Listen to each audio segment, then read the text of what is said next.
Okay, in this lesson we're going to be learning the two easiest chords I know. We're going to be learning an E minor chord, and we're also going to be learning a D chord, but it's not a simple D chord. It has an F sharp on the bottom and a second and a sixth thrown in there. I guess you'd call it D sharp add 6 add 2 with an F sharp on the bottom if you wanted the full name of the chord, but it sounds really cool.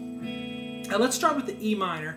Now you may be wondering, why do some chords, some of them are minor and some of them are not minor, some of them are other, a major chord or a diminished, whatever. It's just the quality of the sound. If you play, a normal, what we call a happy chord, major chord, we get that kind of a sound. But a minor chord is going to have a kind of a melancholy sound to it. And, there's just kind of sadder sounding chords. So if you ever play a minor chord, it's going to have that sadness to it. And if we don't say minor, we just assume that it's a major chord. So if someone says play a G chord, we just assume it's a major chord and it's not minor. And we'll get into that more later, but I don't want to get into too much musical theory there. So this is an E minor chord. And, you have 6 strings on the guitar, and you can do this on acoustic or electric. It doesn't matter. I recommend playing on an electric to start with, just because it's easier. The action is lighter. It's not so tough on your left hand fingertips.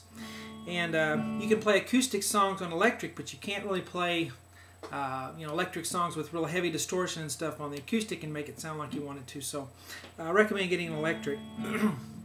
Anyway, you have 6 strings, of course. When I say the low E, I'm talking about low in pitch, because there are actually 2 E strings on the extreme end. Here's the low E string, and then here's the high E string. Okay, and when I say the low E, I'm talking about pitch, not towards the sky or towards the ground, because we know lower is toward the ground and higher would be up, but we're talking about in pitch. So if I say low E, I'm talking about the string that's closest to the ceiling there, the thickest string there, and that's a low E. Okay, the next string right next to the low E is an A string. Okay, so if I say A string, I'm talking about this string right here. It's actually the 5th string. This is the 6th string, and this is the 5th one. And if we go more towards the floor here, we have the D string, and the D string is the 3rd one from the ceiling. So we have the low E, the A, the D, and the next string is going to be the G string right here. Okay, so there's the G string. If I say G string, that's what I'm talking about. It's the 6/5/4 3rd string, and the 2nd string will be the B string. If I say B, as in boy, we're talking about this string here. And this last string is an E, but it's the high E string. So remember, I'm talking about high as in pitch, so not towards the ceiling, but the highest in pitch. So it's this E here. Okay, so we have low E, A, D, G, B, and E. And you really need to memorize that. So that's it's really important that you memorize what the strings are, so you can know what I'm talking about quickly when I say D string or G string or B string. So we're going to learn the E minor chord first. Now in these lessons, we're going to be learning some open string chords first, which means that you're going to be fingering some strings, but some of the strings will be open, meaning you won't finger them, but you'll still want them to ring with the chord.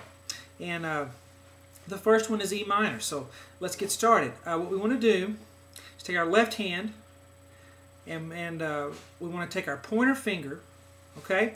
And I'm going to put it on the 2nd fret on the A string. Now this is the A string, right? This one's the low E, so this one's the A string. I want 2nd fret. And when I say fret, I'm talking about here. This is the 1st fret. 1, 2. These spaces in between here. 1, 2, 3, 4, 5, 6, 7, so forth.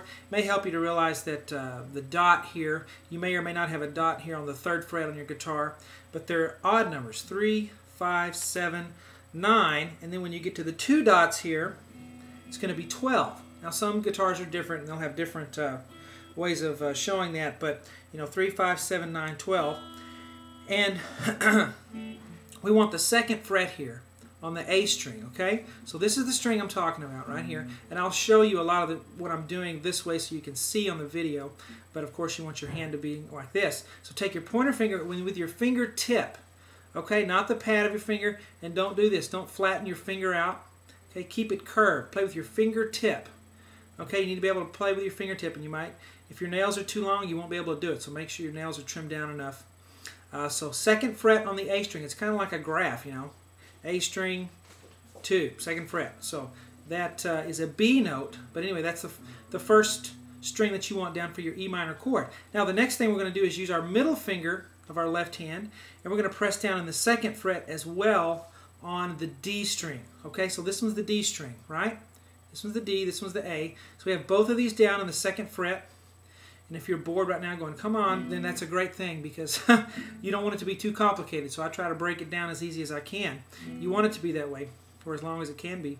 So 2nd fret on the A string and then the D string. And I call these sometimes the peace fingers, because, you know, when people go peace. So that's what I'm talking about, is the two thick fingers there, your pointer and your middle finger. 2nd fret on the A and D string. Once you have those down, okay, you need to press down. And make sure you don't pull the string down or push it up towards the ceiling, because that'll make the pitch change. And we want to do that sometimes when we play blues, you know, when so we want bends in notes sometimes, but not in this open string chord here. So make sure you just come down right on top of the string and nothing else. Now once you have those down, then you take your right hand, and you can use a pick if you want to. Some people find it easier to start using their thumb, but you just want to test. Now I'm strumming up here so you can see what I'm doing. Of course, you want to be down here and strum this way, but you want to test the strings. Okay, we want to make sure the E's sounding. Now, what would happen if you accidentally had this finger touching the low E string, then you'd get that. The note wouldn't come out because you're touching it lightly, so you want to make sure you're not muting that string and that it's free to ring. Okay, then we test the next string, the A string on the 2nd fret. That one's okay. Then we test the D string, 2nd fret. That one's okay. Then the G. Here's the one you might mute by accident, by pulling your hand back just a little bit like that. Then you'll be touching that G string with the pad of your middle finger by accident. And you want to make sure that you're not doing that it's free to ring. So see how I did that? I went up on my fingertips and it fixed everything. So check all the strings, make sure they work, and there's a nice E minor chord. So now you have your first chord, E minor. Okay? Now, the next chord we're going to learn, it's a complicated chord theoretically. If you were studying music theory, you know, it's a complicated chord to explain that way, but it's not hard just to play the chord, and I like the sound of it. In fact, it's a chord that's used in a very popular song. You might recognize the song, but anyway, what we're going to do, I'm just going to call a D chord with an F sharp on the bass, add 6 and add 2, and that would be the name of the chord, but because it's a really, you know, it's cool sounding though, isn't it? All right. You can just call that a D chord if you want to. What we're going to do is take our pointer finger. We're still going to use the same 2 fingers on the left hand, okay? And we're going to go 2nd fret on the low E. All right, so let's do that. And then we're going to take the pointer finger and we're going to put it on the 2nd fret of the G string. Okay, now this string is the G string right here.